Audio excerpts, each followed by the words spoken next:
आइए आज आपको लेके चलते हैं बाबा घुईश्वरनाथ धाम के करील वृक्ष के पास। करील वृक्ष की महत्ता बहुत बड़ी है। लोगों में ऐसी मान्यता है कि इसका दर्शन करने मात्र से मनोकामना की पूर्ति होती है। भगवान वनवास के दौरान इस करील वृक्ष की छाया में रुके थे और यहाँ विश्राम किया था। आइए आपको लेके चलते हैं उस करील वृक्ष के पास। आप सब वीडियो में बने रहें और करील वृक्ष का दर्शन करें।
बृहस्पतिवार को जो है हाँ।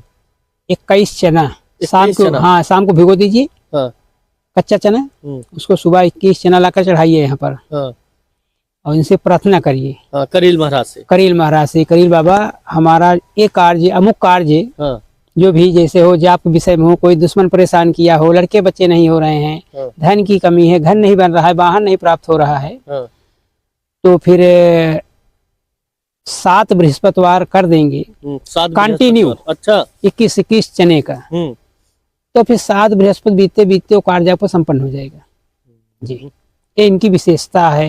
बीच के जो हमारे ये बाबा घुईश्वरनाथ धाम सही किनारे स्थित है, इसके ऐतिहासिक और पौराणिक और बहुत अच्छी धार्मिक रूप से माना जाता है। लोगों का कहना है या यहाँ पे हम लोग स्वयं अनुभूत करते हैं कि इस यहाँ का दर्शन करने से और ये बाबा भोलेनाथ का दर्शन करने के बाद हम लोग जो करील का वृक्ष का दर्शन करते हैं तो यहाँ पे हमारी सारी कामनाएं पूर्ण करते हैं।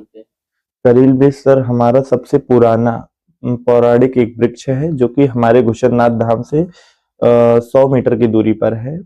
और यह वृक्ष माना जाता है कि त्रेता युग से विराजमान है। जब भगवान राम इस पथ से जा रहे थे तो यहाँ पर विश्राम उन्होंने किया था, तो उनके पसीने से सर ये वृक्ष का उत्पन्न हुआ है। और इस वृक्ष से सर ढेर सारी मानवताएं हैं, ढेर सारे जुड़ाव है। लोग यहाँ पर आते हैं और अपनी मनोकामनाओं के पूर्ण हेतु यहाँ पर सुनहरे धागों को बांधते हैं। और कुछ लोग क्या करते हैं कि चने भिगोया हुआ चना जो है सर उसको ले आकर यहाँ पर चढ़ाते हैं, अर्पित करते हैं।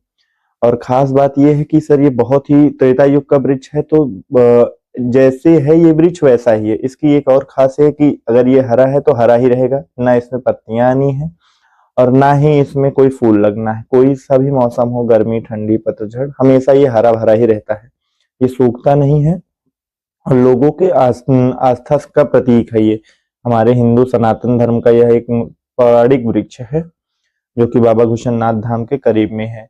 और यहाँ पर पहले जो है लोगों को आना जाना में बहुत समस्या होती थी, तो लोग बहुत कम ही आ जा पाते थे। बाबा घुईश्वरनाथ का दर्शन मिल जाता था पर करील वृक्ष का लोग जानते भी थे तो नहीं मिल पाता था दर्शन, क्योंकि ये जंगल में है और जंगल में कांटे हैं, लोग आने जाने में समस्या होती थी, रास्ते का प्रॉब्लम था। तो हमारे यहाँ की माननीय विधायिका मोना जी ने इसके लिए सुविधा दिया है। बहुत भाई विनोद पांडे और ददन बिहारी जी, आप सांगीपुर क्षेत्र के हैं, सांगीपुर बाजार के हैं।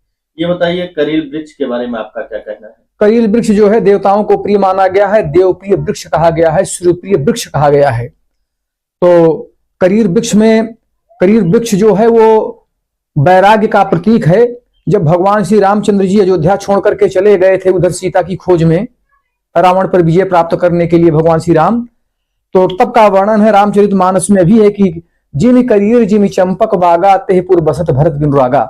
यानी चंपक यानी करीर के वृक्ष में पत्ते नहीं होते, सिर्फ कांटे कांटे ही होते हैं, तो बिल्कुल सूखा होता है, उसमें सूखा भाव नहीं होता है, सुख है। भूषण सही के तट के किनारे इस करील वृक्ष का महत्व भक्तों में क्या है, कैसे है? भक्तों में यह है, आपने बहुत बढ़िया प्रश्न पूछा, इसका उल्लेख मैं भगवान श्री रामचंद्र जी अयोध्या जब जा रहे थे तो इधर से ही जा रहे थे, रावण पर विजय प्राप्त करके, तो सई नदी पार करके गोमती गए थे, तो कहा भी जाते समय भी सई पार करके गए थे, गोमती जहाँ बेल्हा देवी का घाट है वहां पर रुके थे। तो तब का वर्णन है कि सही उतरी गोमती नहा, सही तीर बस चले बिहाने, श्रृंगबेरपुर सब नियराने। और जब लौटने लगे थे तो ही घुईसर नाथ धाम से ही होकर के गए थे, तो उसका भी वर्णन है कि सही उतरी गोमती नहाए, चौथे दिवस अवधपुर आए। तो जब यहां से जा रहे थे तो कहा जाता है, किंवदंती है कि लक्ष्मण, भगवान श्री रामचंद्र जी के छोटे भाई लक्ष्मण ने अपना पसीना छिड़क दिया था, उसी छिड़कने के कारण से करील वृक्ष उत्पन्न हो गया था।